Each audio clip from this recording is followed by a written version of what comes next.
Are we good? Splendid. Super. Hi. So welcome to this session at COP27 on blue-green skills for a safe and sustainable ocean economy.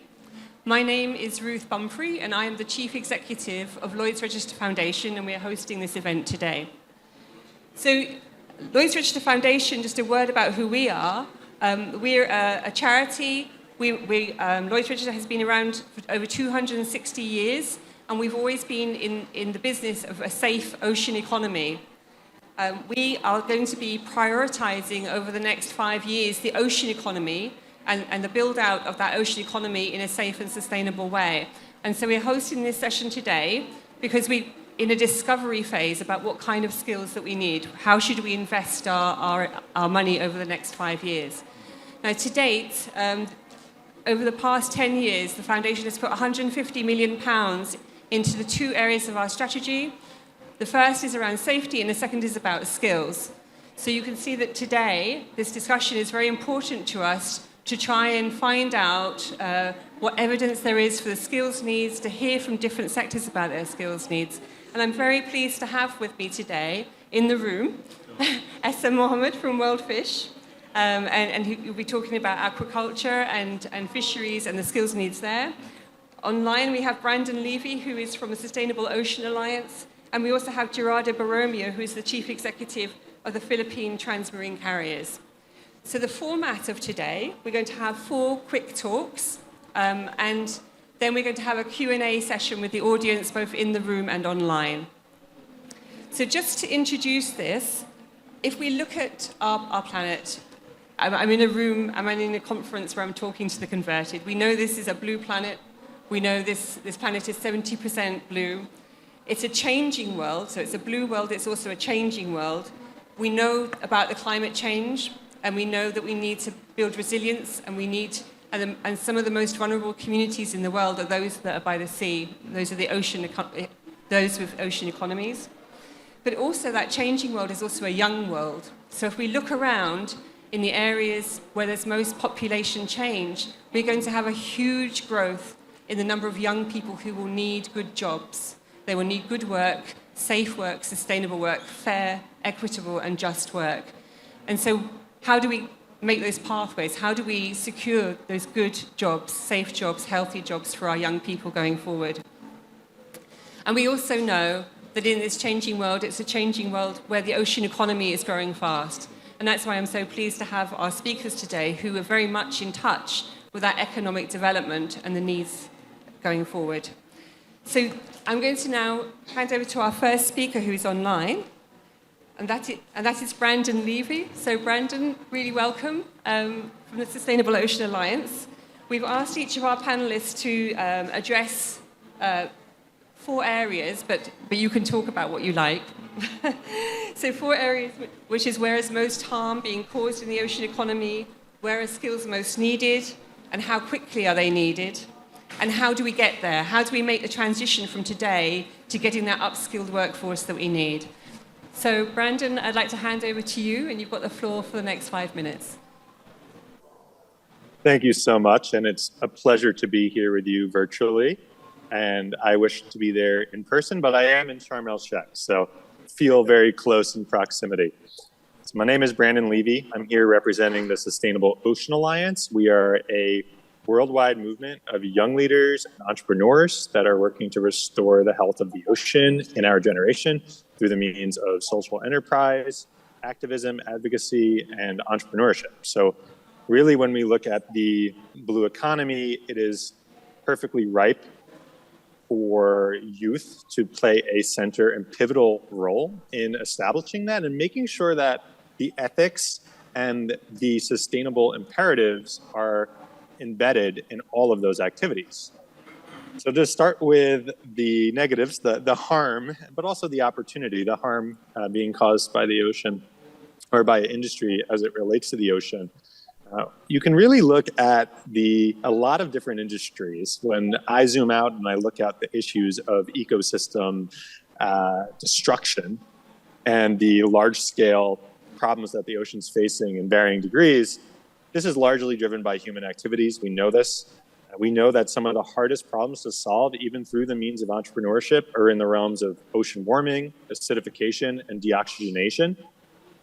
However, when we try to address that and look at potential solutions, there are means to do that, of course, on a policy level, on a financial level, when it comes to fossil fuel industries and moving more to renewable technologies and energy production, as well as looking at alternate means in which we can fish our seas more sustainably. So, of course, we have a lot of different ways that we're looking at how we can address the direct effects of things like ocean warming and acidification as it relates to bleaching of coral reefs. So we're investing in technologies building heat-resistant corals, for example, or seagrass and mangrove destruction. So supporting on-the-ground activism and social enterprises in places like Tanzania and Cameroon, where they're actively working with youth on the ground to survey and also rebuild these critical ecosystems that we know are also quite imperative for carbon drawdown.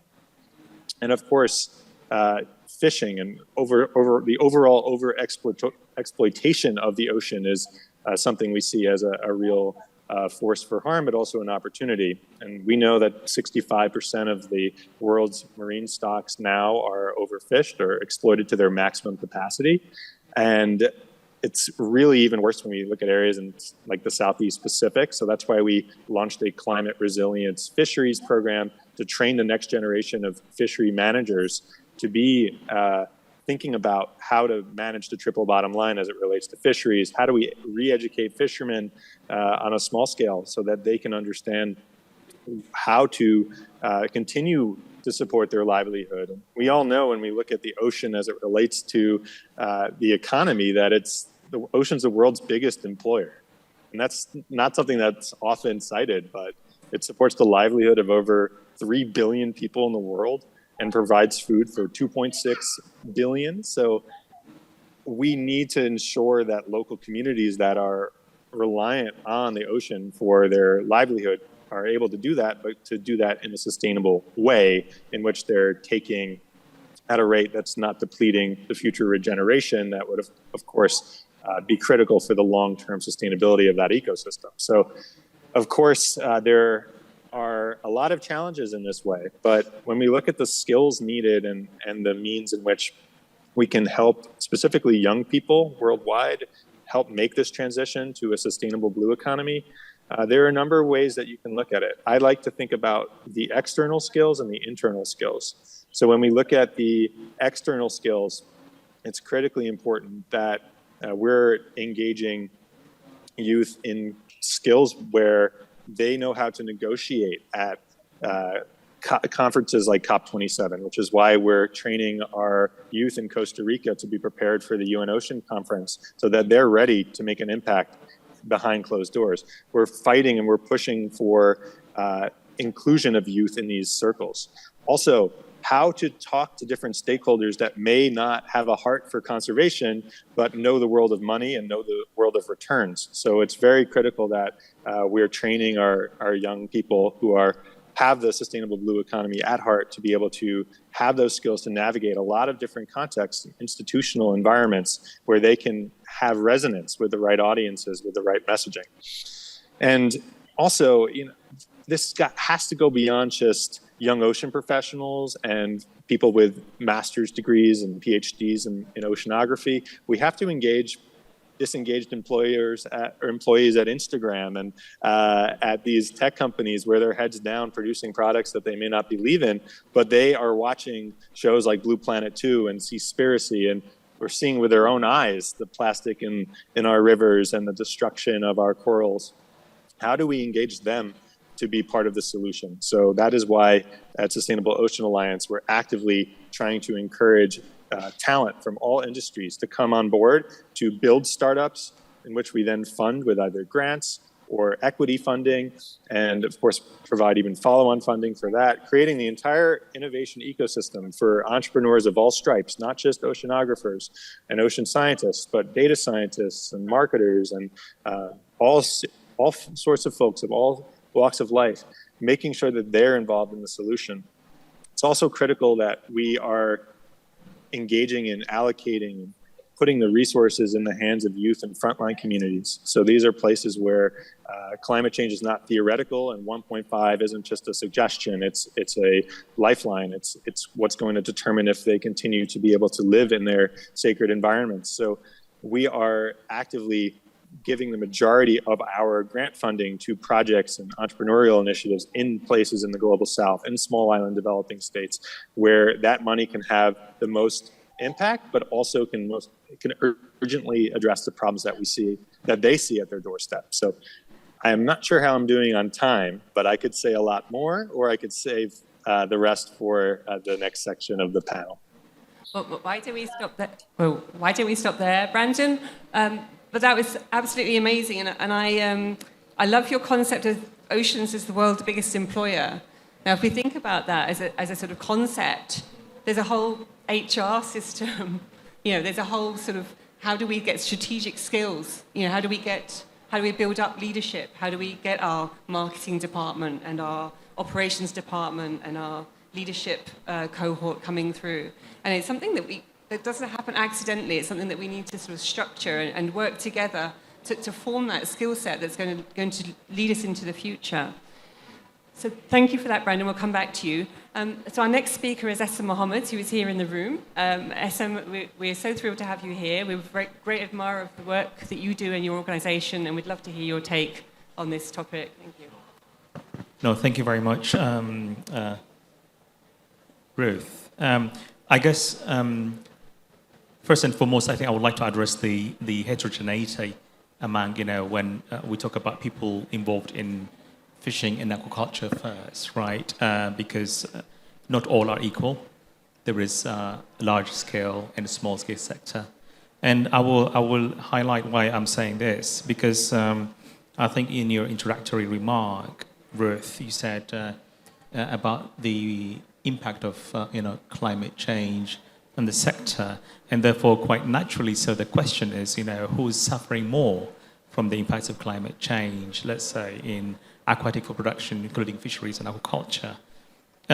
One simple example that I always give is, as a result of climate change, fish are quite cleverly so, they migrate to optimal environments.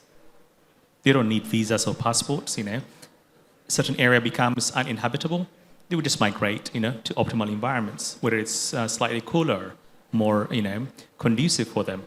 And therefore, those who have the capacity, right, to pursue the fish, and they will be able to pursue the fish. While the small-scale actors have simple small boats with, low-capacity engine, etc., they won't be able to pursue the fish, so they end up losing out. So I think recognizing that heterogeneity is really important to begin with, right? But at the same time, let's say in fishing and aquaculture is one of the most hazardous activity, right? Compared to any other production system, for instance. And it depends because, they spend a lot of time in the sea, exposure to the sun and natural disasters, etc. As a result of that, the fatalities is significantly much more higher than other food production systems, right? So what happens with climate change is those things get worse and worse and worse, right? Unfortunately so. So I think, so therefore, then the question is, where are these people anyway, right? Globally, of the people involved in fishing and aquaculture, more than 90% are in the global south, or quote-unquote developing countries, more than 90%. Of those, more than 95% are small-scale operators. So therefore, the sheer sort of, pressure, on small-scale actors is quite huge. But now, in terms of skill sets, I think there are so many skill sets that are required, to help build the resilience and safety of these small-scale actors in fisheries and aquaculture. So, ranging from sort of, being able to access and utilize early warning systems For instance, I'm seeing it from a protection point of view, but also enhancing their ability to find viable livelihood opportunities within safer radius of wherever they are based. I think that's also extremely key, that because we're spending so much time in the diagnosis, but less so on what are the viable opportunities that lie that are significantly safer, but also more profitable than they have today or under the advent of climate change.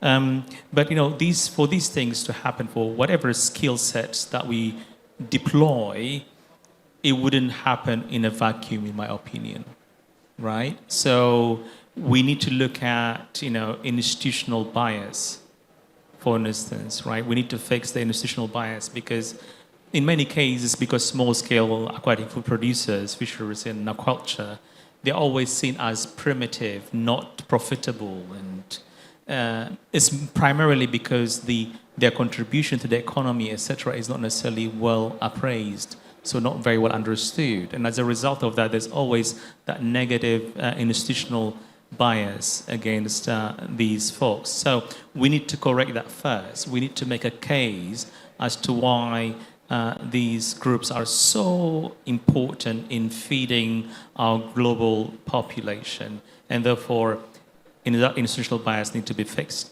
A simple example of institutional bias is, for instance,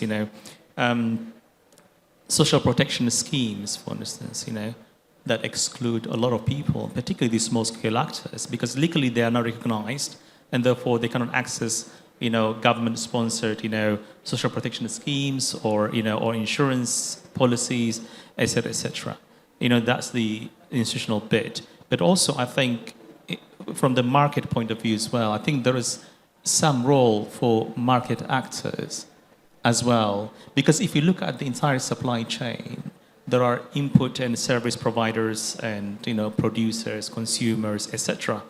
And in a natural environment, normally they all should collaborate, cooperate. For instance, the service provider may provide some training skills that would improve the production of aquatic food systems or aquaculture under changing climate, for instance, or they might give them access to knowledge such as what to do when there is a spike in temperature, for instance, or what to do in the advent of some sort of natural disaster, etc. But the market fragmentation is not enabling us to do that. So I think my point is, I think we have to look at this as a more holistic approach as opposed to this linear, there is a skill gap here is a skill set that needs to be provided, but let's also look at the enabling factors such as institutions and markets at the same time. So that's my opening statement, Ruth. Thank you so much, Sam. So actually, I'm the third speaker. There's four of us, and so I'm going to speak now, and later I'm going to go on to Dito online. So from Lloyd's Register Foundation point of view, I said before that one of our missions is about skills and education. But what we aren't in the foundation, we're not experts in knowing what to do or where to do it. So we rely on insight and evidence from others to put our funding into good places. So some of the things that we see that are needed as well. So I'm going to take what you said, Sam, as read, and and then I know that Dito will be talking about the maritime economy, and we've had the youth voice from Brandon. So thinking about some of the other areas, one of the key skills areas that we see is in engineering. So we have, in order to build an ocean economies depend on built structures at scale of different types. Now, the way that we've built structures at scale in the past has not been nature positive, it has not been safe, and especially when we build those structures on or nearer the oceans, there's been a high hazard, high risk industries which have not been sustainable.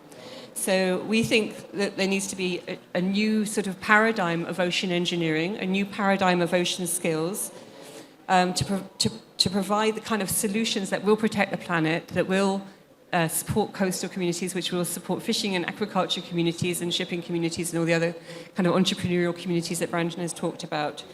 We also need the skills in the scientific end of things to characterize and map and have knowledge of the ocean. And that's, as you said, SM, we have very highly characterized areas in the richest parts of the world, but in the poorest parts of the world, there's very little known. So we need some underpinning scientific build out of skills there. And then also thinking about informal work settings, and you've just illustrated that beautifully, SM. Actually, most of the workers in the ocean economy are informal workers. And so these are out of sight, out of mind, taken for granted, and being able to advocate, they need to be able to advocate for themselves in those kind of markets that you talked about, SM. And Brandon has already talked about the need not just to understand your science or engineering technology, but also to be good advocates, to be good negotiators, to be able to put your case across. So there's a much broader range of skills than might be needed at first glance. So looking forward, I'm going to highlight three areas that we're talking about as a foundation. The first is with the United Nations Global Compact. So it's the United Nations Global Compact is the UN body that also brings together the private sector. And this is the private sector who want to support the Sustainable Development Goals, and where many of the food companies, where the shipping companies, where the entrepreneurs will be gathering together to see what they can do. So we've asked, in partnership with the United Nations Global Compact, to do a 4-month exercise now, who are going to map the ocean economy, who are going to map where is that growth happening the fastest, where is the population growing the fastest, and where we might need to do interventions with the private sector in a more urgent way. The second area is around our maritime decarbonisation. So Lloyd's Register has a long history of shipping, and we are working with the shipping industry to make sure that we have a faster transition to net zero by making sure that the technologies and the new fuels and new systems are safe. Because if they're not safe, we'll lose public trust. We're dealing with a transition which is a high-hazard transition. It's an urgent transition and also a high-hazard transition. So we're supporting the work to make that happen faster. And then related to that, our third area is around the Just Transition Task Force.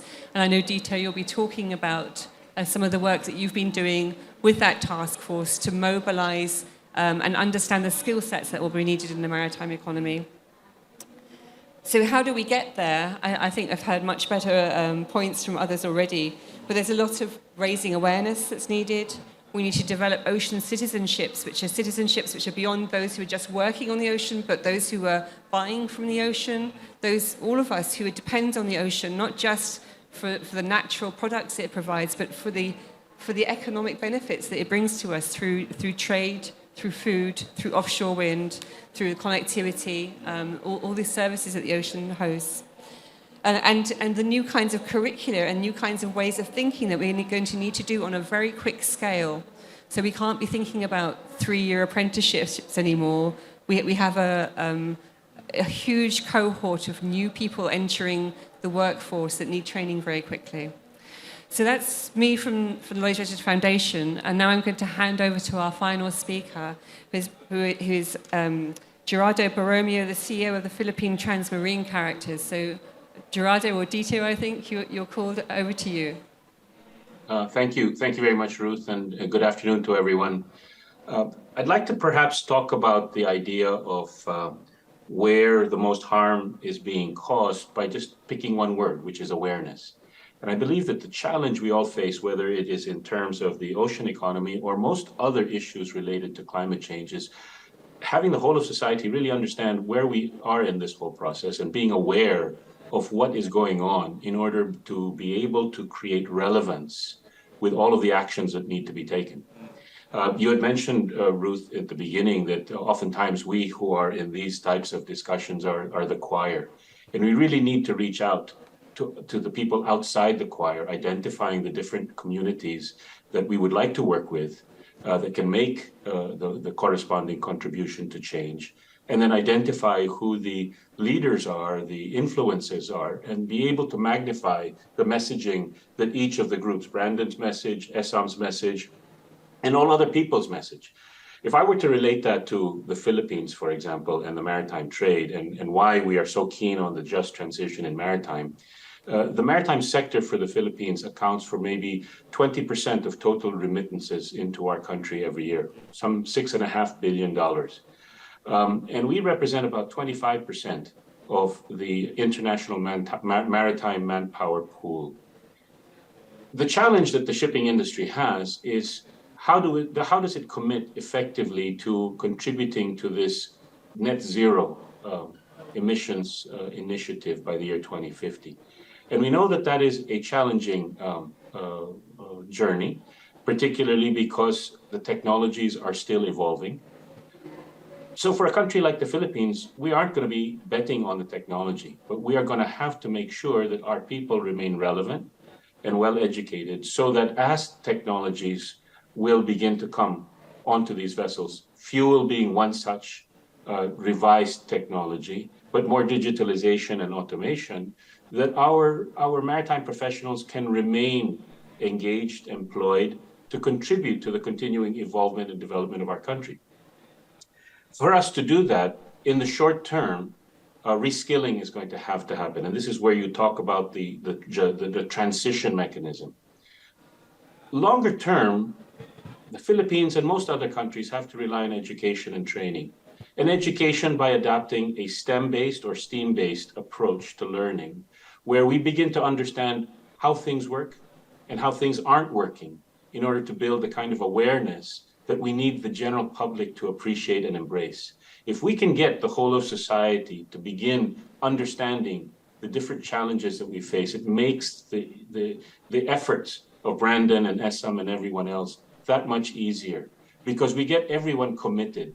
So I think our biggest challenge, whether it's oceans or any other climate-related problem, is getting, first of all, an awareness of what are the key elements, and then building education and training for the long term so that the skills gaps and the understanding gaps can be limited. And as we do that, then we hopefully will get better commitment towards doing the right thing in order to ensure sustainability. And for the Philippines, that's very, very important. If tomorrow, all of a sudden, our seafarers, our maritime professionals would not be qualified to work on these vessels, that has a big domino effect in terms of our economy and all of the other things that that will do in terms of livelihood. So there is a responsibility on the part of government, but there's also an equal responsibility on employers, the maritime industry, education and training facilities, because we are building the future. We are building our ability to understand where this future is going, and understanding that trajectory will be very helpful for us to be able to, I would say, address a very complex situation. The issue of pollution is a complex issue. The issue of survivability and sustainability is a complex issue. But if we can get the whole of society, if we can get industry academic linkages working together, then perhaps the skills gaps and the understanding gaps, which will lead to better commitment and relevance in what we are doing, whether it's in the fisheries area, the maritime industry, they will all result in what I would call a better approach and perhaps a shorter time to get to where we want to be. Because as Brandon pointed out, we don't have the time. I mean, the future is now, and we have to act. But we will have to act according to every country's capability. And the biggest long-term commitment we can make is to education and training, but education that is based on science, technology, engineering, and math.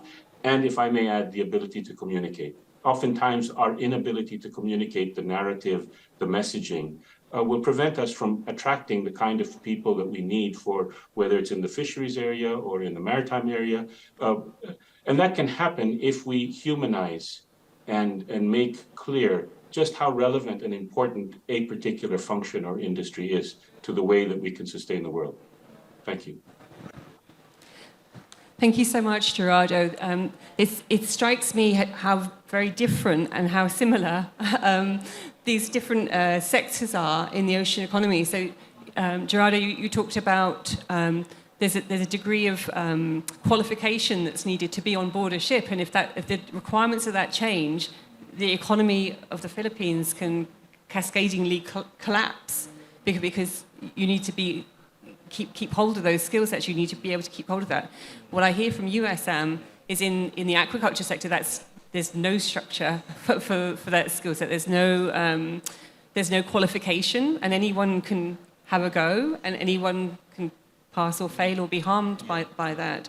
So there's quite a complex set of actors here in the ocean space.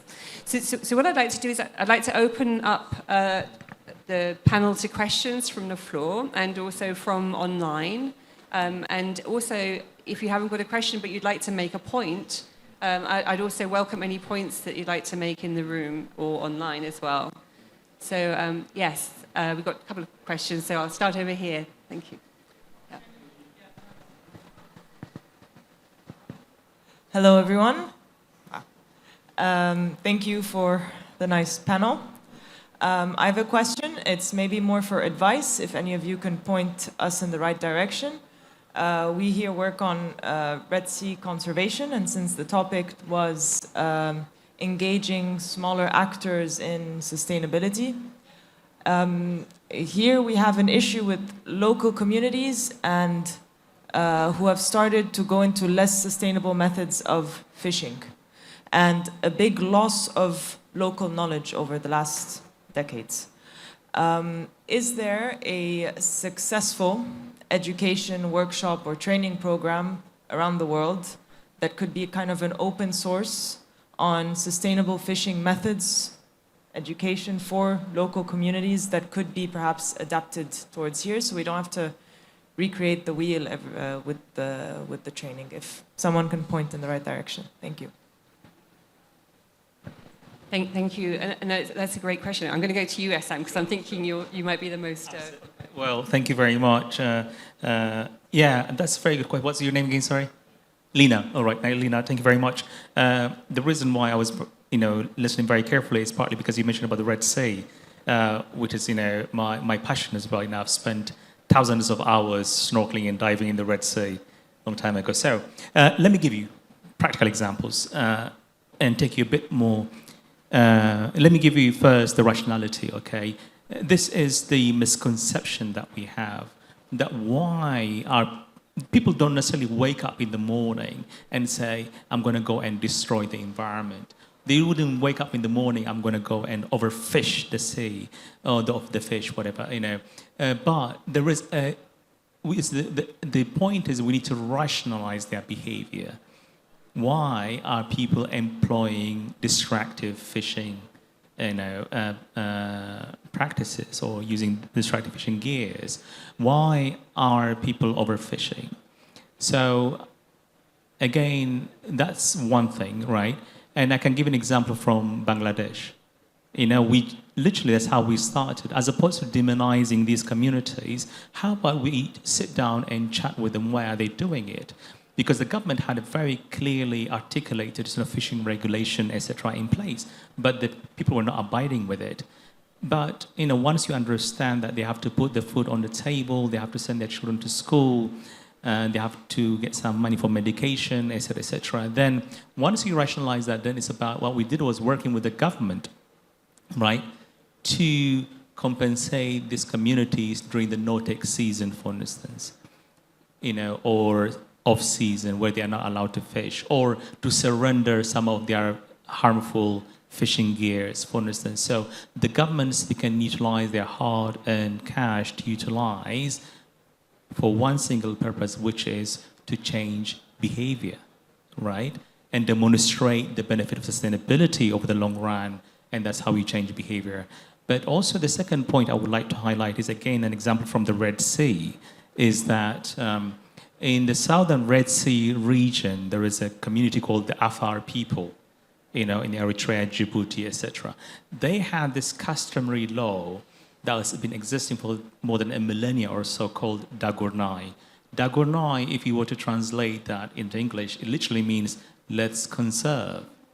However, these customary property rights, use, access, etc., are not necessarily recognized by modern-day governments. As a result of that, they just completely ignore them and introduce this top-down approach to manage these resources. So I think one thing we need to look at as well is what are the practices that have, survived, for generations, and how do we revitalize them and institutionalize them? Because they would not be an alien concept for them, but, utilizing that local indigenous knowledge to inform policy making. I think that's disconnect has created a lot of environmental tragedies in many places. But I just want to give you that example from the Red Sea. My message is simply rationalize the behavior and therefore incentivize good practices. And the second one is recognize the customary use and access rights of people to inform policies. Lina, thank you. Thank you so much, Esam, and thank you for the question. Do we have another question? Theo. Hi, my question's for Gerardo, and it was about, you mentioned STEAM education, the A being, I think, arts, humanities, etc.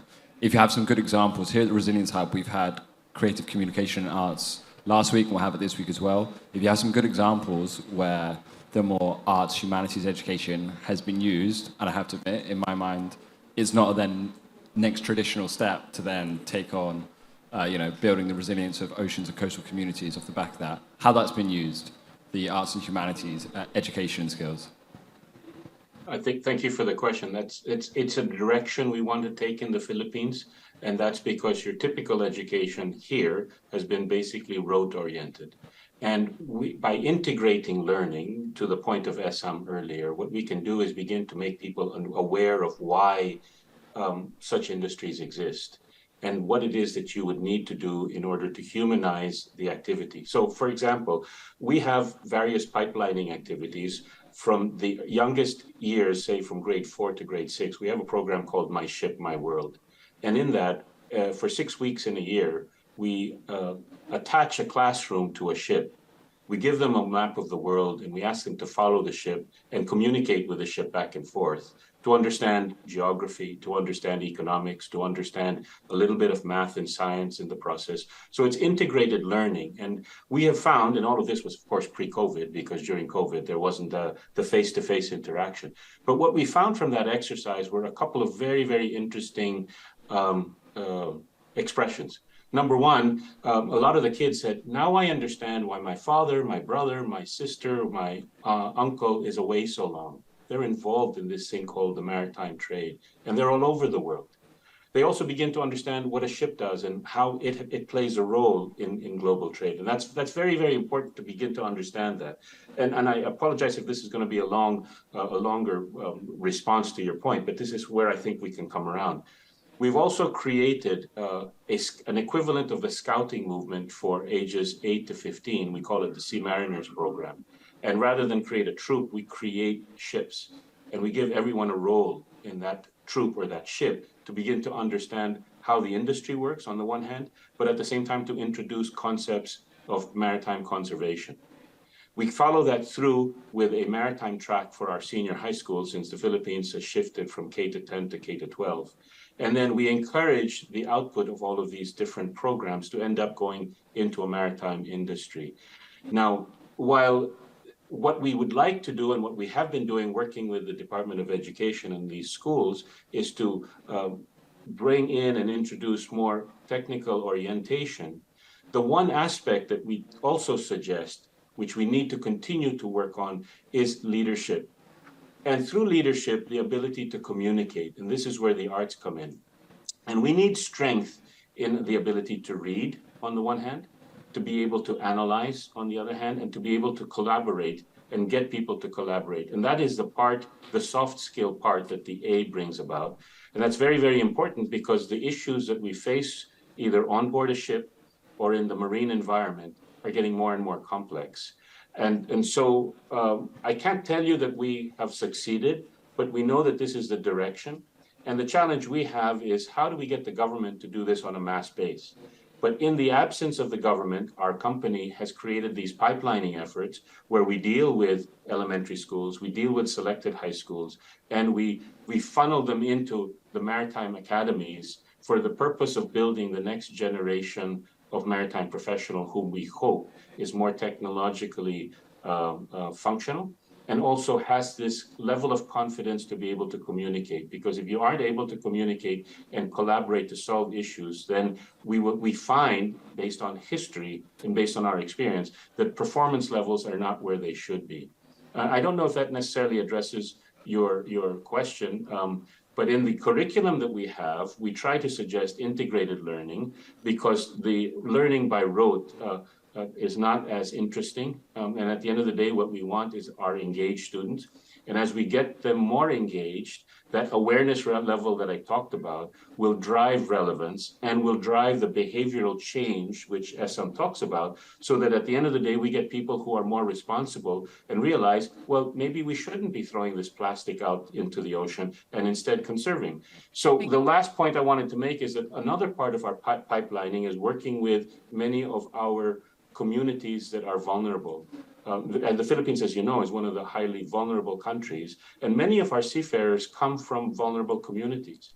But what we are trying to do is create a volunteer group of seafarers in each community who are trained in emergency response, in first aid, in firefighting, and in crowd control, among others, to be the go-to people as first responders so that they can avert the damages that occur. When you tie all of these different elements together, the whole purpose of that is to create awareness of the maritime industry, awareness of the skills that are necessary to be able to effectively work in this industry, create awareness about the maritime community. And in these communities, we also tell them that they stop throwing stuff into the water, recycle and upcycle the plastics, because you can earn from them. Yeah. So by having all of these touch points, we not only get people to understand the why, but we also get them to collaborate together, and in so communicating, hopefully build that kind of understanding that creates not only relevance and awareness, but also commitment. Thank you so much, Brendan. Thank you. And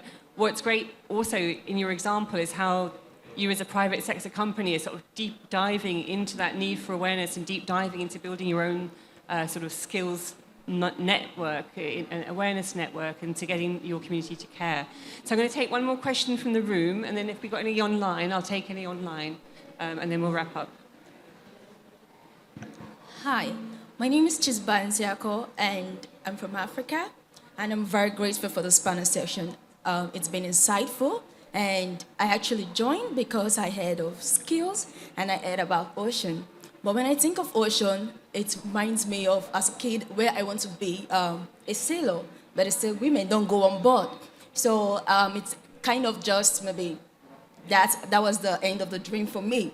But I really liked what the first speaker said about being negotiators, like you can be advocate and all that. And you went back and talked about youth, right?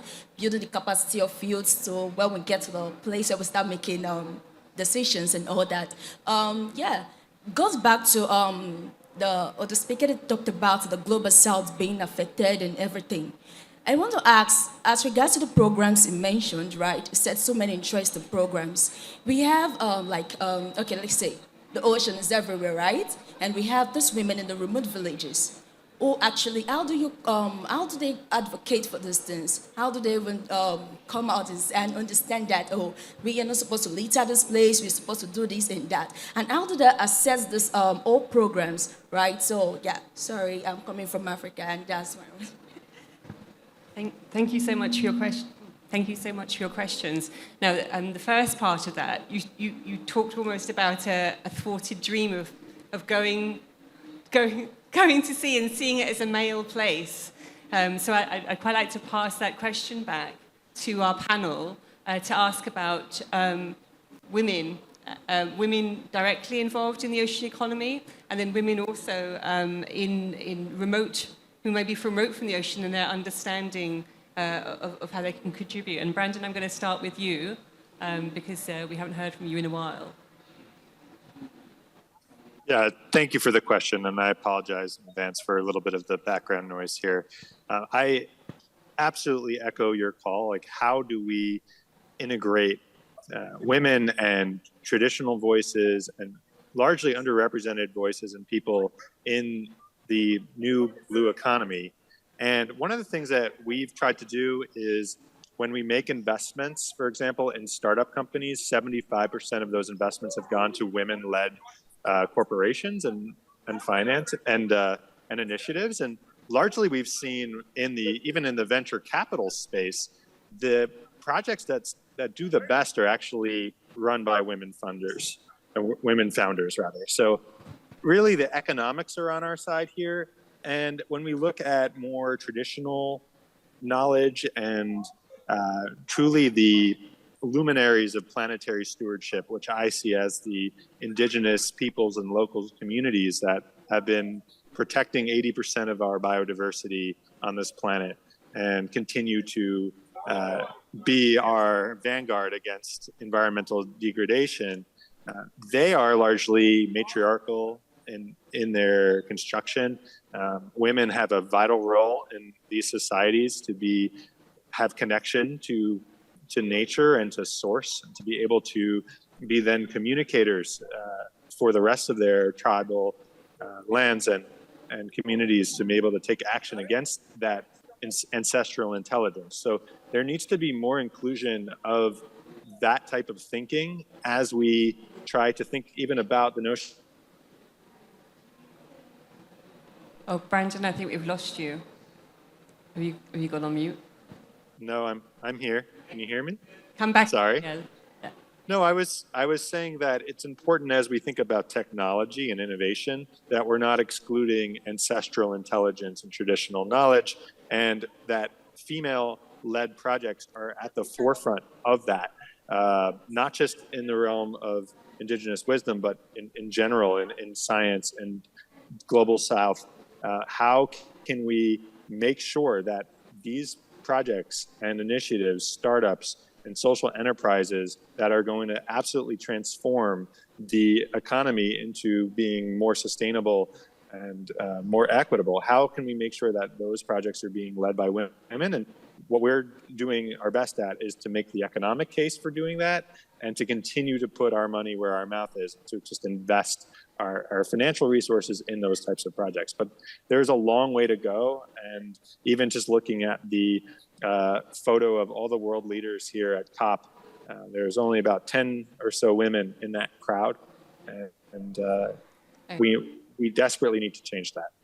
Thank you, Brandon. So I'm going to go to online for some questions online, or maybe one or two questions we've got time for. And then I'm going to come back to our panelists and give you each 1 minute to say anything else that you want to say before we finish. So if you get ready for your 1 minute final remarks, panelists. But Beth, you might have some questions online.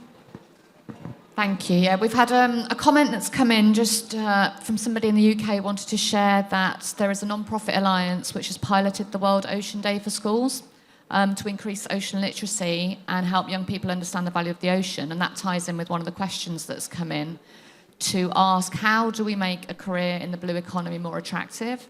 At what age should we start connecting with young people and encouraging them to think and understand about the variety of roles that are available? And another question that's come in is around, a couple of people mentioned the urgency to address some of the skills gaps that are going to appear in the blue economy. And someone's asked, what are those skills gaps? What do we think, which skills are missing? And how can we urgently fast track people to address that skills gap? Thank you. Thank you, Beth. So we've got two parts, two questions: making blue careers more attractive, and what age to engage people, and then also what are the skills gaps. Now we have sort of talked about that a little bit. So I'm going to go round and I'm going to ask you to, if you've got an answer to that, to incorporate it in your final comments as well, just to make sure we hear from everyone at the end. So I think I'll start in the room here with Essam, if that's okay, and then we'll go online. Yeah, I think that's absolutely fine. I guess whenever we talk, I just want to go back to the first point I made about, I think recognizing that heterogeneity. Whenever we talk about the skill gaps, I think let's make a distinction between small scale and large scale actors, the haves and not haves. Because when you talk about a future scenario under changing climate, it's a quest for sustainability, but also at the same time, it's a quest for justice as well. because climate is not fair for everyone. I think it hits harder those who are most vulnerable. And therefore, whenever we are spending our, utilizing our resources to fill those skills gaps, let's always ask that question, skills gaps of who? And therefore, let's lift those who are furthest behind, let's bring them forward, let's give them some priority in filling those gaps so they become more resilient or at least less vulnerable. And to be honest with you, let me take the ambition level beyond that. Because these days, when you talk about resilience or adaptation, it seems to be just keeping people's heads above the water. But I genuinely believe if we were to prioritize and invest appropriately in lifting these individuals, they can even thrive under changing climate as well. So whatever skills gap that we talk about, let's invest in these people, those who are furthest behind, so we can continue to feed the growing population in the world as well. That's my final message and partly answering one of the questions there. Thank you very much. Thank you so much, Essam. Brandon, if we could go over to you for your final remarks and if you would like to address either of those questions that came in. Thank you. Absolutely. So there, of course, is a lot that we have to do, and I really appreciate the wisdom and different perspectives that this panel has brought and the thoughtfulness of the questions that the audience has given us today. So I would say to start, in terms of skill gaps, it's critical that we are addressing that notion of awareness that was brought earlier, but really from the standpoint of having every youth take a whole systems approach as they try to understand problems, to see the interconnections and the interlinkages so that the right interventions are addressing the leverage points for ecosystem-based change. So now, given the urgency of the problem, that is critical that we're focusing on the right level of problems. And I would say, although we support only youth between 18 and 35 years of age, the earlier we can get these critical skills in our education systems, the better. And in the meantime, Sustainable Ocean Alliance and other partners, we're going to continue to provide that supplemental education for people to become ocean literate, to be able to understand the role of technology and innovation and how they can be part of the ocean solution. Thank you so much, Brandon. And finally, Gerardo, for your final comments and any addressing those questions. Thank you, Ruth. And very quickly on the women's side, I'm very happy to say that in our company we're 65% women, and of the 7 top positions, 3 are held by women: the head of shipping operations, the head of business development, and our chief financial officer. So I think that that's been an unconscious decision to do that, but the way we approach it is we need to be able to create and invite the skill sets that are necessary, and we are very blessed to have a diverse group of people that can share. But now, more importantly, to the maritime industry, I think what's most important and what drives us is thinking about the future. We're a country that is both in the pathway of vulnerability, as well as we're a country that is known as the seafaring capital of the world. And we know that the shipping industry has a big commitment in terms of how it will have to be able to go and do what it needs to contribute to net zero emissions. These are very complex issues, but our approach is think about the future. Think about what we need to do today in order to be relevant through the year 2050. And I pick up 2050 because by then we are going to be 150 million people in our country, up from 110 million. We're growing at the rate of 1.6 million people a year, and close to 1 million people are coming into the workforce. How do we ensure that they have a future? And this is where education and training, as Brandon and Essam pointed out, that's what's going to be very, very important. And we need to ensure that the type of education is STEM-based or STEAM-based, because technology is what is going to drive the future. And if we can remain relevant, if we can ensure relevance by talking about the narratives that make each of the activities we have sustainable, then we have a better chance of achieving the goals that we have set out to do. Not easy, but the whole of society, working with the whole of government, is certainly one way to do that. Industry, academic linkages. But at the same time, it's leadership. And this is the A that the other gentleman was looking at. If we can create leadership by better understanding and awareness, we have a better chance to tackle some of these very complex problems that we're faced with today. Thank you.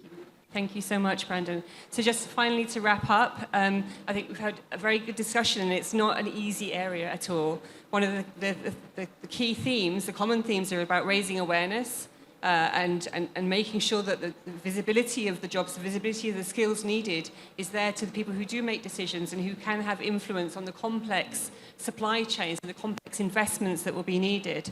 So in the foundation, we do have resources that we can put into this area, and we're looking to any partners that want to come to us to for help in developing out the skill sets for the ocean economy. We certainly can help with that awareness raising. We have very high quality resources that we can invest in making people more aware and in training people to be advocates in this area. But finally, what I wanted to do is first of all thank our panel, for Essam, Brandon, Gerardo, for coming today. Thank you so much. Thank you. I want to thank everyone who's online, who's giving us questions online and who's been following us through online. You know, we're really grateful for that. And also to the people in this room who came up to the session today. Thank you for spending your time thinking about our problems, and really welcome any input afterwards as well. Thank you very much.